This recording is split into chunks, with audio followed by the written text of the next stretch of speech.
Gajanan developers Pune यांच्याकडून आता पंढरपुरात इसबाबी कलश मंगल कार्यालय येथे साकारला जातो आहे भव्य गजानन टॉवर 10 मजली ट्विन बिल्डिंगचा प्रकल्प। मजबूत आरसीसी फ्रेम रचना, पायांसाठी वायू प्रतिबंधक उपाययोजना, आयएस मानकानुसार भूकंप प्रतिरोधक आरसीसी रचना असलेल्या गजानन टॉवर मध्ये उपलब्ध आहेत अत्याधुनिक सुविधांनी युक्त 1022 स्क्वेअर फुटाचे 2 बीएचके फ्लॅट्स, सुशोभित प्रवेश कक्ष, सामायिक क्षेत्रासाठी अत्याधुनिक सुरक्षा यंत्रणा, लिफ्ट आणि सामायिक क्षेत्रांसाठी वीज बॅकअपची सुविधा, स्वतंत्र अग्निशमन यंत्रणा, 2 मजली पुरेशी पार्किंग व्यवस्था, प्रत्येक कार पार्किंगच्या ठिकाणी स्वतंत्र ईव्ही चार्जिंगची सोय, सोलर वॉटर यंत्रणा, प्रत्येक सदनिकेसाठी इन्व्हर्टरची सोय।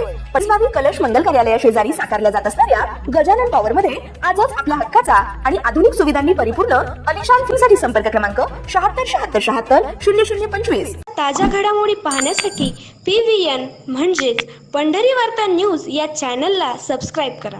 पंढरपूर शहरात नेहमीप्रमाणे याही वर्षी आषाढी यात्रा 10 दिवसावर आल्यानंतर शहरातील रस्त्यांवरील खड्डे बुजविण्याचे व अनेक रस्ते डांबरीकरण करण्याचे काम सुरू करण्यात आलेले आहेत।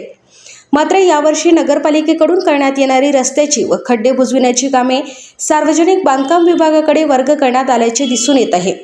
मात्र याच वेळी शहरातील विविध रस्त्यावर चेंबर दुरुस्तीचे कामे नगरपालिकेच्या माध्यमातून केली जात आहेत, तर शहरातील अर्बन बँक ते इंदिरा गांधी चौक या रस्त्याच्या डांबरीकरणाचे काम मात्र नगरपालिकेच्या माध्यमातून जवळपास 40 लाख रुपये खर्च करून केले जात आहे। त्यामुळे इंदिरा गांधी चौक ते अर्बन बँक येथे रस्ता डांबरीकरण सुरू आहे, तर अर्बन बँक ते अंबाबाई पटांगण या वर्दळीच्या रस्त्यावर चेंबर दुरुस्तीचे कामे करण्यात येत आहे।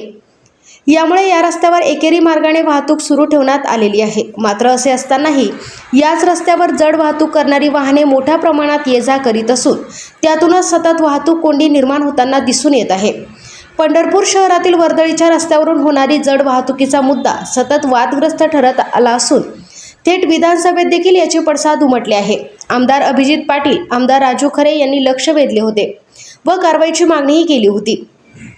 मात्र सद्यस्थितीत शहरात रस्त्याची कामे सुरू असतानाही जड वाहतूक सुरूच असल्याने नागरिकांमधून नाराजी व्यक्त होऊ लागली आहे।